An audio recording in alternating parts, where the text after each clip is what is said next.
Mistulan pong eksena sa isang telenovela ang naging paghaharap ng isang ginang at ang kalaguyo umano ng kanyang mister. Naganap po ito sa Kawayan, Ilocos Sur.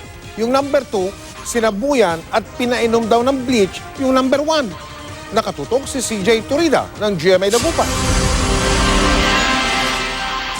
Sa kulungan nauwi ang 12 taong pagsasama ng mag-asawang Giselle at Jason Reyna, parehong 27 anyos at taga-barangay Rawis, Vigan City, Ilocos Sur.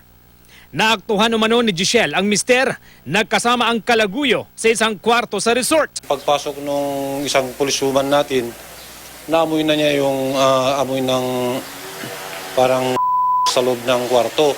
Kaya nung hinanap niya yung biktima, nandun siya sa isang banyo at naghilamos kasi mainit na daw yung katawan dahil sa sinabuyan ng Batay sa investigasyon ng pulisya, sinabuyan at pinainom pa umano ni Giselle ng bleach ang kalaguyo ng kanyang mister na si Caterina Domingo.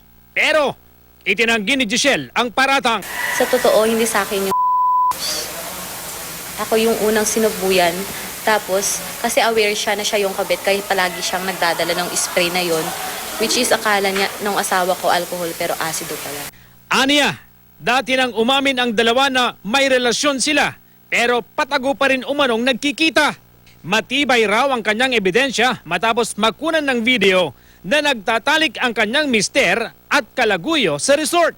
Pero inagaw daw at sinira ng kalaguyo ang kanyang cellphone. Ipinakita rin ito ang mga pasa at sugat na natamo, maging ang damit niyang napunit. frustrated murder ang isasampa nating kaso kasi nandun yung elements na poisoning.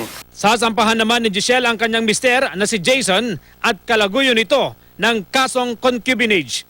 Tumanggi nang magbigay ng pahayag ang dalawa.